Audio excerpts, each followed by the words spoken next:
Bah, fais-le venir, ça serait intéressant. Non, on ne va pas se déplacer. Attends, pour une petite fête. Non, nous, on va parler devant des centaines de scientifiques qui vont. Il n'y en a pas un qui va moufter. Hein. Il faut s'exercer sur... Il n'y en a pas un qui va moufter. Oui, je laboratoire m'exercerai avec vous. Donc, je disais que notre ami, les Polytechniens, qu'est-ce qui s'est passé? À un moment donné, Napoléon, il a voulu faire le malin, comme d'habitude. Alors, il y avait l'école polytechnique. Il a transformé l'école polytechnique en destination militaire. Normalement, c'était polytechnique, c'était pas polymilitaire. Et c'est lui qui a militarisé tout ça. Les militaires se sont mis à faire des maths. Les maths, ça a été une catastrophe complète.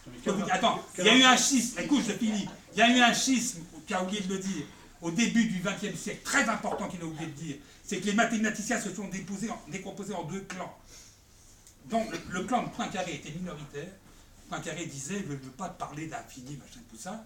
Et il y a alors l'autre clan de Hilbert, il a introduit le formalisme des infinis. Et alors, depuis ce temps-là, tu as oublié de le dire, les gens, quand ils passent à la télé, les grands orateurs, là, hein, alors, qu'est-ce qu'ils disent? Il y a l'infiniment grand et l'infiniment petit. Sans arrêt. Mais ça, c'est faux. Parce qu'en physique, on ne parle que de grandeur mesurable.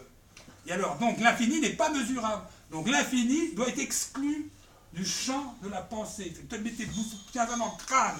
Alors, je suis d'autant bien placé pour vous dire que j'ai multiplié les dimensions de l'univers visible par 10 puissance 60 dans tous les sens, mais c'est pas infini.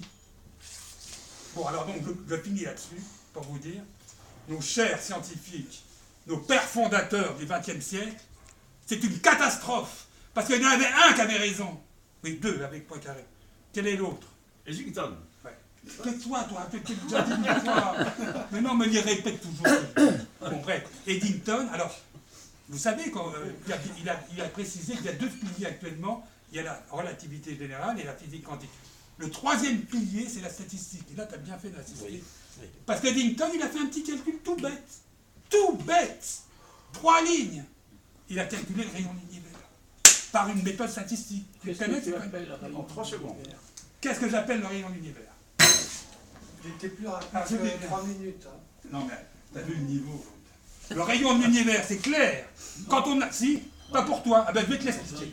Ben, t'as bien fait de venir. J'ai fait de l'astronomie. Oui, mais t'as rien compris. Ben voilà, ils n'ont rien compris. Pourquoi? Je vous explique. Bon, là, on revient, si vous voulez, à Parménide d'Élée.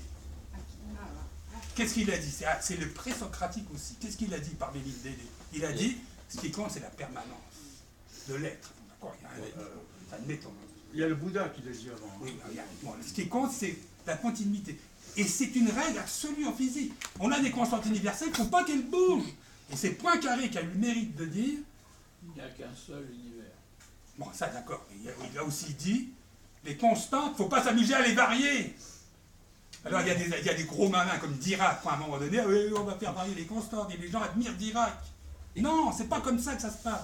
On a une certaine constance, une invariance. Alors, il y a un mouvement. Alors, c'est vrai qu'Héraclite d'Éphèse, l'autre, il disait tout. Alors, il dit une grosse... Tout change, tout est mouvement tout le temps. Voilà. Alors, il disait, la connerie suivante, rien n'est permanent, sauf le mouvement. Alors, à partir de là, non, mais vous êtes foutus, parce que quand vous voyez les galaxies fuir, oui. C'est pas parce que des galaxies fuient qu'il n'y en a pas des bébés qui renaissent derrière. Quand vous voyez un fleuve, c'est pas parce qu'il coule qu'il va s'arrêter. Enfin...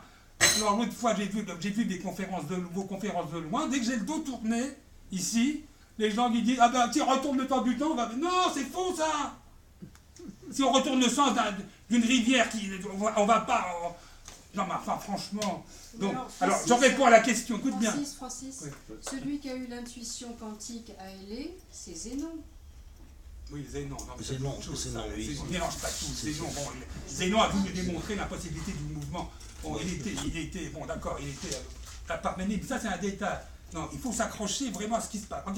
Regardez la question que pose Christian, qui est soi-disant astronome, et qui ne vient pas me voir. Là, il faut absolument leur envoyer un mail pour qu'ils viennent. Mais non, Christian, quand tu ne sais pas, tu me demandes. Je vous explique. Il y a des invariances. Donc, alors le cosmos, l'idée de cosmos a été oubliée. Hein, la cosmologie, tout foiré, justement, ils ont tout fait varier. Actuellement, je vous signale, la cosmologie standard actuelle sont dans un grand mur.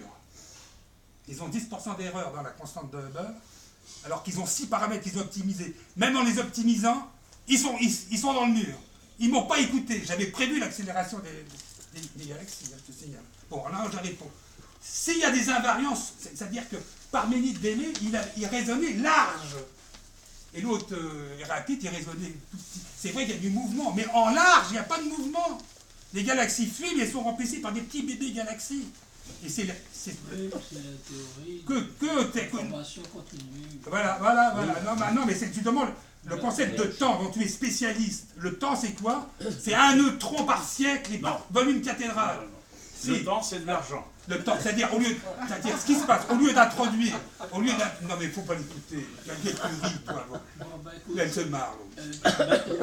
Non, attends, j'ai pas répondu à ta question. Je réponds à ta question. Non, Francis, c'est moi qui ai dit. S'il a posé une question, le rayon lui écoute bien. Non, c'est grave. Non, je finis là-dessus. C'est pour vous montrer le niveau de notre ami qui est très très bon, mais il est représentatif de ce qui se passe actuellement. Regardez, si vous supposez qu'il existe un cosmos, Nadia, c'est là que ça se passe. Oui. Si vous supposez qu'il existe un cosmos, si vous avez retrouvé ce concept de cosmos, je vous signale que le titre du millénarium, c'est Retour au cosmos. Bon, écoute, Francis, je te redonnerai. Ah, c'est pas fini! Je te redonnerai la Si, parole. tu disais que t'avais fini. Si, j'ai fini là. Non, regarde. Oh non, je réponds à sa question stupide. Francis, Bon, vas-y. Francis ne porte pas un jugement de valeur sur le Non, travail mais des non, autres. mais écoutez bien, parce que notre ami Christian ici présent n'a Les pas autres ont pensé le droit de de parler. Non, mais j'ai fini. Non, c'est fini. C'est pas fini. C'est fini. Mais je peux répondre à ta question. Non, il n'y a Non, pas de question. tu me répondras en dehors, mais pas ici. Alors, quelqu'un a une autre question? Non, vous parlez d'Eddington. Ouais, ah. Je suis tombé il y a 8 jours, je ne sais pas où, j'ai lu une phrase d'Eddington. Ah, alors, qu'est-ce qu'il disait? Si l'univers est homogène, un arrière-plan de nature esprit devrait exister en dehors de notre esprit. Eddington. Alors là, Ça m'a lu sur son balèze. Bon, voilà, un petit coup. J'ai lu il y a 15 jours. C'est bizarre comme fascinant. C'est une parole d'Eddington. Bon, voilà. Non, mais il était. Bon, est-ce qu'il y en a d'autres qui voulaient prendre la parole? Moi, je t'écoute. Alors, dans un article, je ne sais plus quelle revue, il y a des gens qui font une association qui définissent, enfin sans les définir, entre ce qu'ils appellent l'entropie et ce qu'ils appellent l'information. Et je voudrais savoir comment on peut supposer évidente la connexion entre la notion d'information et la notion d'entropie. Ah, t'as bien envie de le dire. ben là, je suis Non, mais il faudrait écouter un cours. Non, mais attends, c'est une notion classique. Il y a une Oui, formule. oui, Il n'y a pas de tableau, il te résonne la formule. Bon, c'est une histoire de logarithme que je me rappelle plus. Voilà. C'est l'intégrale du logarithme de quelque chose. Bon, il faut savoir ce que c'est que l'entropie. L'entropie, c'est l'intégrale de la variation de quantité de chaleur divisée par la température. Et c'est lié à moins n log de n, où n est le nombre d'événements possibles dans un ensemble statistique. Voilà, en gros, hein, bon, je me trompe peut-être sur le signe. Et c'est le contraire de la négantropie. C'est ça. Alors, quand vous avez dit ça, alors. La négantropie, c'est l'ordre, l'entropie, c'est le désordre. Mais non, c'est pour ça que les Bon, galaxies écoute, tu bougent. permets le temps que les autres... Non, parce que ça c'est grave, vous n'avez pas compris Non, que c'est c'est grave que tu ne laisses pas les autres parler. Tu m'empêches de C'est une parler. question de politesse. Voilà. Mais oui, mais... Moi, j'aimerais dire quelque chose. J'ai pas du tout l'impression d'avoir une maîtrise sur l'animation dans le groupe. Pourtant, les autres fois, ça se passe plutôt bien. Ce que je voudrais, c'est que chacun, à tour de rôle, puisse exprimer, y compris Francis, dans un temps qui est quand même relativement, bon, on va dire, serré, pour que chacun puisse s'exprimer. Voilà. Donc, je vous arrêterai, je vous dirai stop si c'est trop long, que ce soit Francis ou quelqu'un d'autre. Donc, est-ce que tu avais Est-ce que je terminé? peux argumenter? Oui. Oui, vas-y. Dans ce cas-là, ça veut dire que la notion d'information, elle est réduite, si on peut dire, à des choix de choses...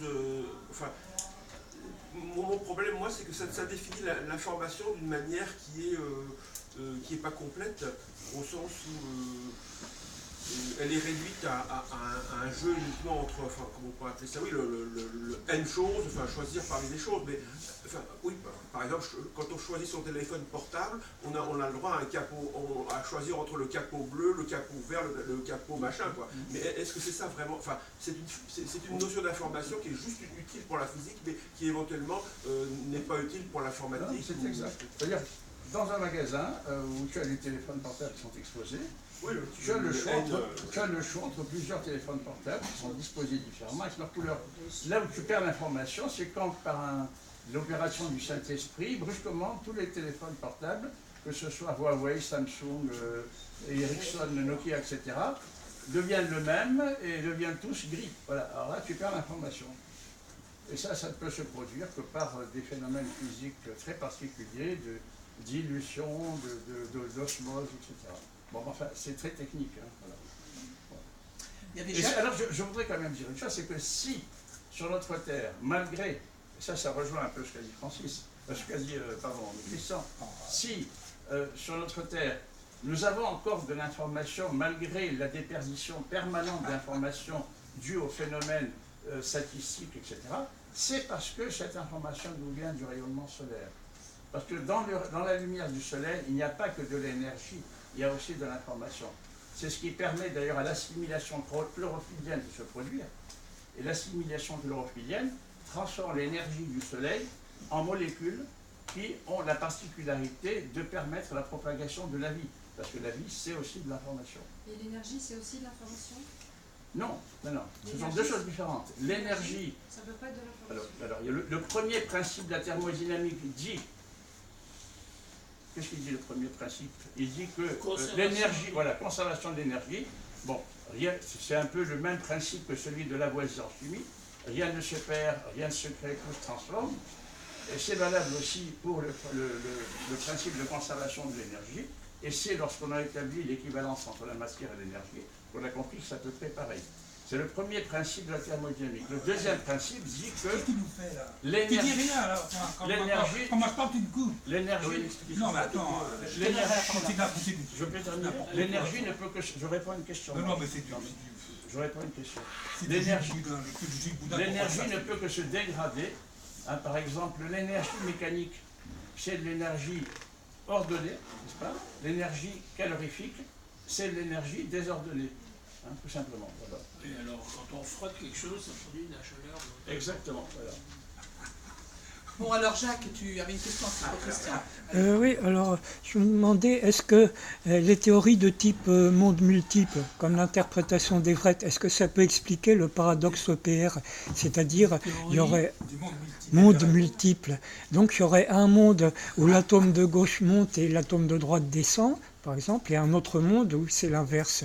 Donc, à ce moment-là, ils n'ont pas besoin d'envoyer un message d'un atome à l'autre. Si on est dans le monde où... On ne peut rien faire, aucune expérience pour tester ce genre d'hypothèse. Donc, c'est pas très utile. C'est n'importe quoi. Disons, ça serait une...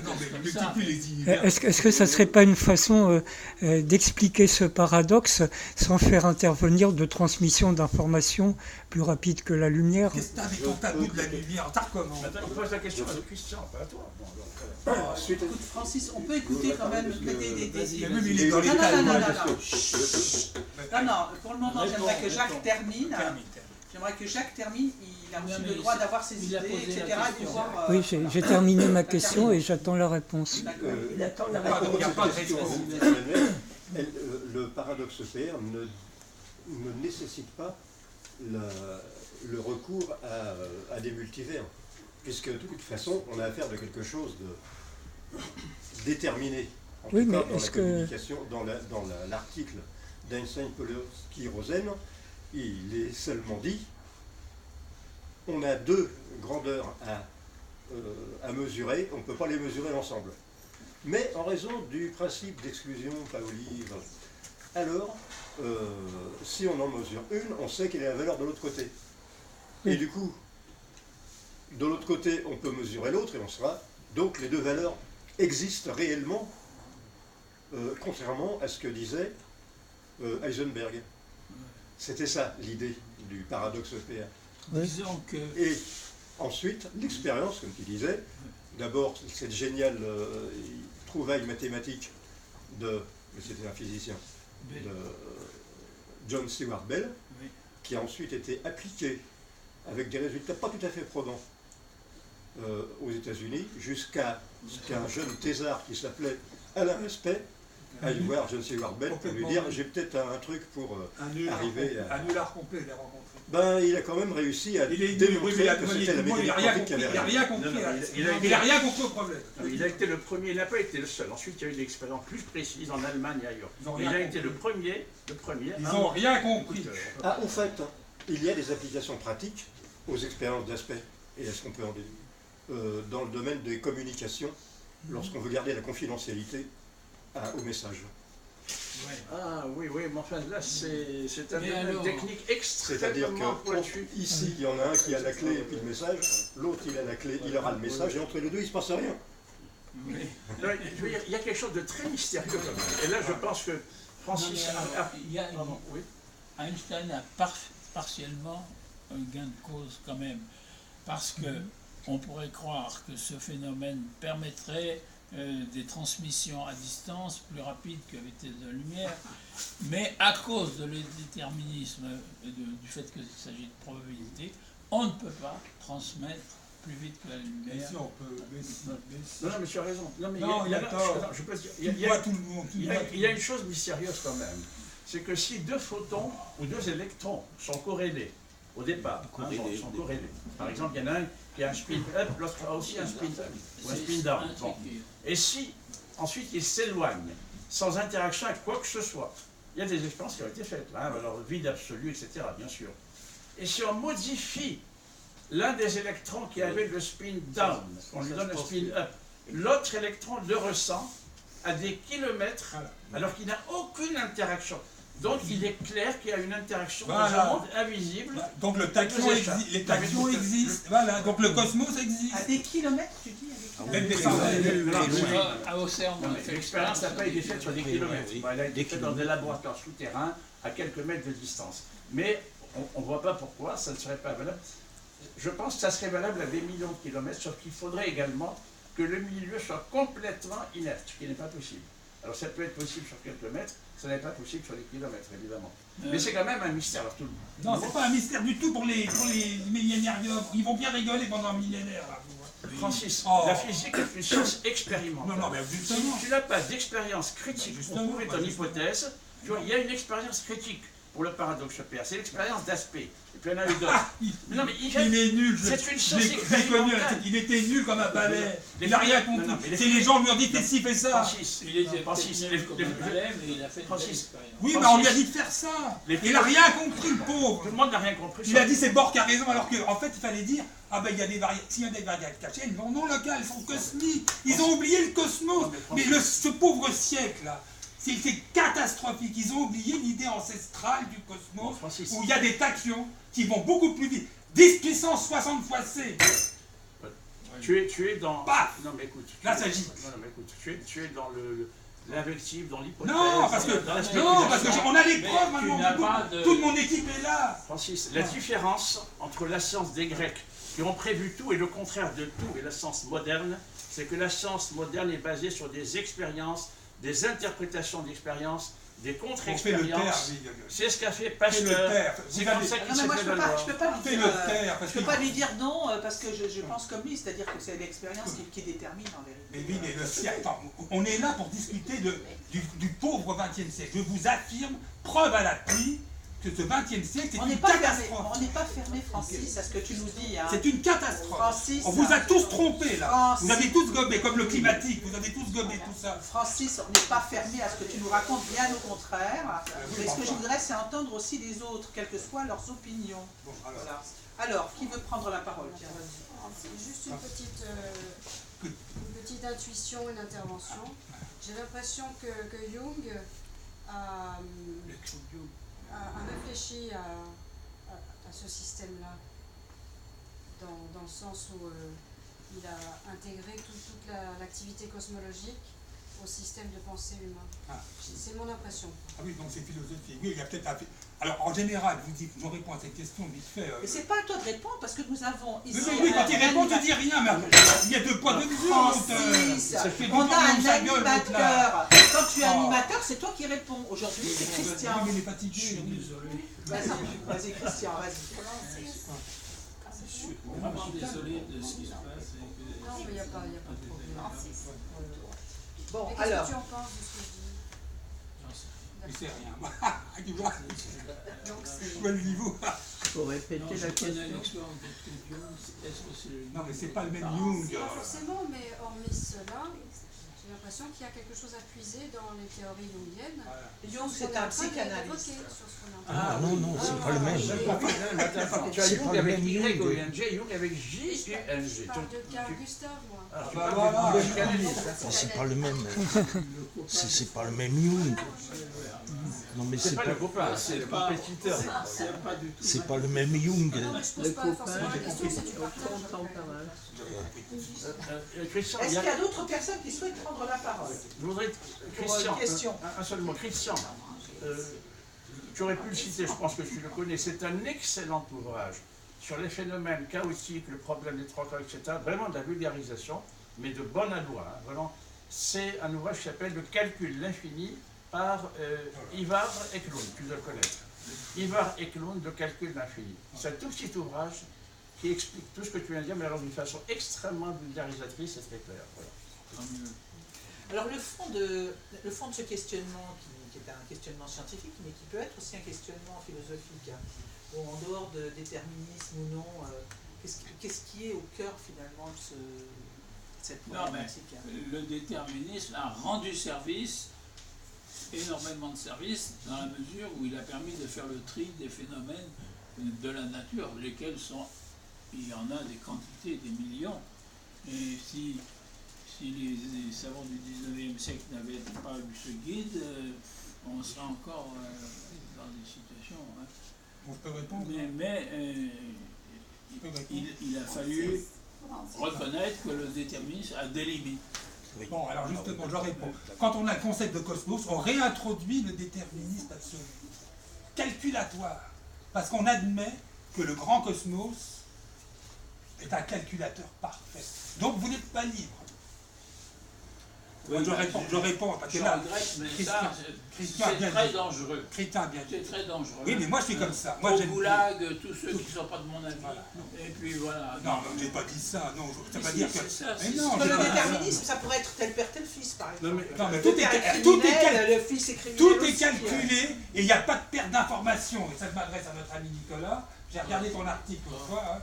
Vous avez fait un bel article. Ils se sont bien 4 ou 5 matheux. Ils ont parlé de le quantum fusil, quantum tout mélangé. Ils disent qu'il n'y a pas de perte d'information. J'ai les preuves. Tout se conserve. Et donc madame, c'est madame, tout innocente qu'elle est. Pascal. Innocente, Non, je veux dire, Merci. non, mais excusez-moi, non, je veux dire par là que vous êtes, ça se voit que vous êtes novice. bien sûr. Mais même novice, et ça c'est la honte pour les autres, même une novice, elle parle correct, elle dit oui, si ça trouve l'énergie, c'est de l'information. Mais oui, tout ça c'est lié, et c'est lié à un concept encore supérieur à tout ça, qui est la fréquence. Tout est basé sur les oscillations. Parce que Jean nous a dit que la lumière c'était de l'information, mais l'énergie non.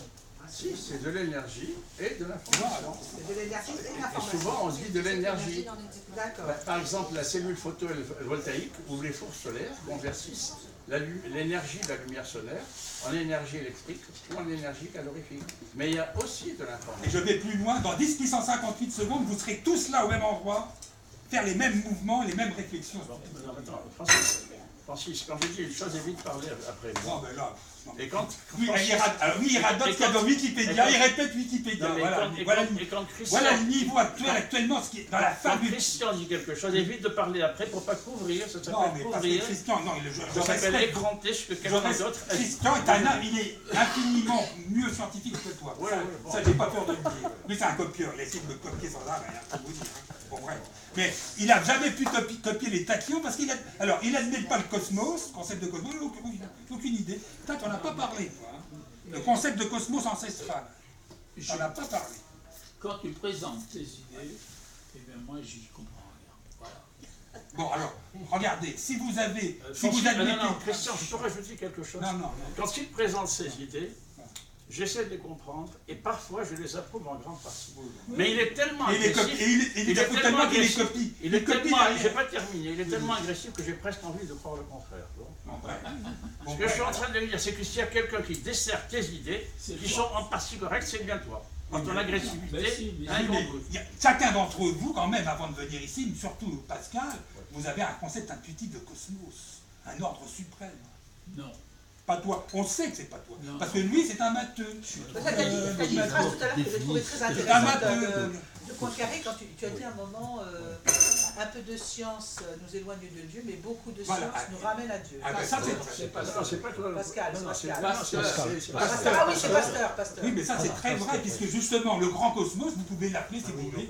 Pasteur ne s'occupait pas du grand cosmos, il a permis de guérir des maladies dont vous seriez peut-être mort si Pasteur n'avait pas existé. Arrête de nous Heureusement que je suis là, avec parce que la vous avez vu les catastrophes. Vous avez vu les catastrophes qui Tu se es passent. vraiment un djihadiste du grand cosmos, Mais je suis non. désolé. Hein, bon. Mais non, parce qu'ils n'ont rien Tu compris. es un Alors, je fanatique, t'explique. un monocosmos, Ils n'ont je dirais pas un rien monothéiste, compris, par exemple, un aux photons. monocosmos fanatique. Ils n'ont rien compris aux photons, justement, de l'expérience Jung. Vous avez bien vu que notre ami a dit le photon ne se propage pas. C'est ça? Non, le photon, c'est toujours une onde qui se propage. Tu Et le répètes photon ce n'apparaît que qu'à la dit Feynman. Non, mais oui, Je répète ce que je suis obligé de rectifier. Tu es un copieur.